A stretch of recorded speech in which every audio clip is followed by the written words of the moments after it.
अभी कुछ दिनों से आप लोग जितने भी न्यूज़ चैनल खोलते होंगे आपको एक नाम बहुत सुनने को मिलता होगा, जोशीमठ। ये जोशीमठ सारे न्यूज़ पे एकदम हल्ला मचा हुआ है। तो ये जोशीमठ के बारे में न्यूज़ क्या है तत्काल में, इसके बारे में थोड़ा आपको बताते हैं। देखिए, जोशीमठ उत्तराखंड के चमोली जिले के अंतर्गत एक गांव है, कह सकते हैं एक टूरिज्म प्लेस है, इसलिए ज़्यादा फेमस है। नॉर्मल सा गांव नहीं है, वहाँ पर लोग घूमने के लिए बहुत जाते हैं। बद्रीनाथ जाने का रास्ता है एक तरीके से, वहाँ से होकर के बद्रीनाथ जाते हैं लोग। तो जोशीमठ पर्यटन की दृष्टि से बहुत महत्वपूर्ण है, इसीलिए उसकी बड़ी चर्चा है। और चर्चा क्यों है? खास बात यह है कि आजकल वहाँ पर ज़मीनें फटने लगी हैं, घरों में दरार आ जा रही है, सड़कें फट जा रही हैं। तो ये न्यूज़ बनी हुई है। ऐसा क्यों हो रहा है और क्या ये पहली बार हो रहा है? नहीं, ये पहली बार नहीं हो रहा है। 1975-76 के आसपास चमोली जिले में ऐसी घटनाएं एक बार और हुई थी। तो उस समय उत्तर प्रदेश और उत्तराखंड एक में ही था, बंटवारा तो 2000 में हुआ था, दोनों राज्य अलग हुए थे। तो उत्तर प्रदेश सरकार ने एक टीम बनाई थी गढ़वाल के कमिश्नर मुकेश मिश्रा को लेकर के कि भाई आप एक टीम बनाओ और रिपोर्ट दीजिए कि ऐसी घटनाएं क्यों हो रही हैं, सड़कें क्यों फट जा रही हैं। तो मुकेश मिश्रा वहाँ के कमिश्नर थे, उन्होंने डॉक्टर, विशेषज्ञ, भूवैज्ञानिक आदि लोगों को मिलाकर के एक टीम बना ली और 1 साल की रिसर्च की। 1 साल के बाद अपनी रिपोर्ट सौंपी और उन्होंने कहा कि भाई ये जो जोशीमठ का इलाका है ये मोरन पर बसा हुआ है। मोरन मतलब ग्लेशियर जो मिट्टी लेकर के आते हैं उस पर बसा हुआ है। तो मिट्टी पर बसा गांव कितने दिन तक चलेगा, ये तो सोचने वाली बात है। तो उन्होंने कहा कि ये मोरन पर बसा हुआ है और इस पर सड़क बनाना, सुरंग बनाना ये कतई सुरक्षित नहीं है, क्योंकि अगर सड़कें बनाएंगे, सुरंग बनाएंगे, रेलवे लाइन बनाएंगे तो उसके लिए पत्थरों को काटना पड़ेगा। और पत्थर को काटना कोई आम बात तो होती नहीं भाई। पत्थर को काटने का 2 ही तरीका होता है, या तो ब्लास्टिंग से काटिए या तो टीबीएम मशीन से काटिए। टीबीएम मशीन क्या होती है? Tunnel boring machine. Tunnel boring machine का उपयोग सुरंगें बनाने में किया जाता है, मेट्रो रेल की सुरंग। मिश्रा समिति की रिपोर्ट में साफ साफ कहा गया था कि यहाँ पर ऐसी गतिविधियाँ नहीं होनी चाहिए, लेकिन फिर भी वहाँ पर वो जो एनटीपीसी का पावर प्लांट चला, जिसके बारे में बताया था आपको ना, एनटीपीसी का पावर प्लांट हाइड्रो प्रोजेक्ट, उसकी वजह से वहाँ पर सुरंगें बनाने का कार्य चल रहा है।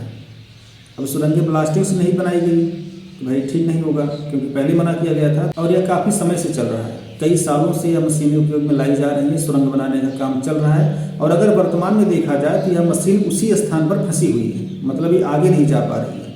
क्योंकि टीबी मशीन जो क्या होती है, गोल गोल काटते हुए अंदर ही अंदर आगे की तरफ बढ़ती है। वर्तमान में यह मशीन वहीं पर फंसी हुई है। तो अभी तत्काल में लोगों का अनुमान तो ये है कि इसी वजह से दरारें आ रही हैं, क्योंकि अगर ऊपर कोई इमारत खड़ी है, नीचे आप जगह बना लेंगे तो धंसने की संभावना तो है ना। तो अंदाज़ा ये भी है। अच्छा, दूसरी चीज़ क्या है कि जोशीमठ एक पर्यटन क्षेत्र है, मोरन पर बसा हुआ है, मिट्टी पर बसा है, नदियों का आवागमन वहाँ पर है।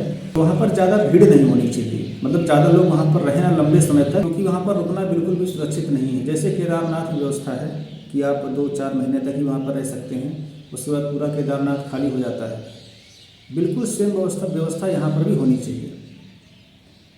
ग्रीन टूरिज्म की नीति को अपनाना चाहिए। एक समय निश्चित होना चाहिए, उतने ही समय तक लोग वहाँ पर रहेंगे, बाकी खाली कर देंगे। क्योंकि अगर लोग वहाँ पर रहेंगे तो उनके रहने के लिए होटल बनाए जाते हैं, आवागमन के लिए सड़कें बनाई जाती हैं, तो इससे प्रकृति से छेड़खानी होती है। तो कहीं न कहीं यह जो है नुकसान कर सकता है। अभी पिछले साल ही देखो 2021 में एनटीपीसी का ही हाइड्रो प्रोजेक्ट था जिसमें बाढ़ आई हुई थी, बाढ़ का ग्लेशियर फटा था, आपने सुना होगा समाचार वो।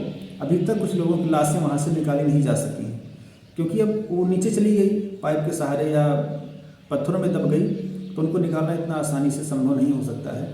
तो सन 2021 में हो चुका है, उसके बाद भी इन चीज़ों को नहीं रोका गया और अभी देखिए 2022 खत्म होते होते इस तरह की घटनाएं शुरू हो गई थी। देखिए, दरार पड़ना कोई आम समस्या नहीं है। अगर घर फट जा रहा है, सड़कें फट जा रही हैं, तो वहाँ पर रहना तो बिल्कुल भी ठीक नहीं। इससे लोगों को वहाँ से विस्थापित किया जा रहा है, सरकार उनको हटा के दूसरे स्थान तक पहुँचा रही है, लोगों को अपना घर छोड़ना पड़ रहा है। और ऐसा क्यों हो रहा है? विकास के चलते। तो ज़्यादा विकास भी मनुष्य के जीवन में बाधा बनता ही है। गलती कहाँ पे हुई है कि जब मिश्रा आयोग की रिपोर्ट सरकार के पास थी तो उस प्लास्टिक का उपयोग नहीं करना चाहिए था, टीबीएम मशीन का उपयोग नहीं करना चाहिए था, विकास कार्य थोड़ा कम होते, लेकिन लोग वहाँ पर सुरक्षित रह सकते थे, क्योंकि वो टूरिज्म प्लेस है। अभी तो बद्रीनाथ केदारनाथ के कपाट बंद हैं, जब खुलेंगे तो लोगों का आवागमन फिर से बढ़ेगा, तब हो सकता है कि नुकसान ज़्यादा हो। अभी तो कम ही होने की संभावना है। तो समझ गए ना, अभी तो कोई उपाय बचा नहीं है, लेकिन पहले उपाय था। अगर ये टीबीएम और ब्लास्टिंग का उपयोग ना हुआ होता और ग्रीन टूरिज्म घोषित कर दिया होता तो ये समस्या ना आती। समझ रहे हो?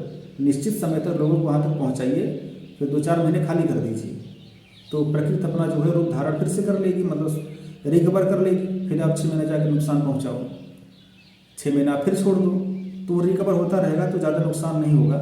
लेकिन अभी जो व्यवस्था है कि जोशीमठ हमेशा भरा रहता है, बद्रीनाथ बंद हो जाता है, केदारनाथ बंद हो जाता है, तब भी लोग वहाँ तक तो जाते ही हैं।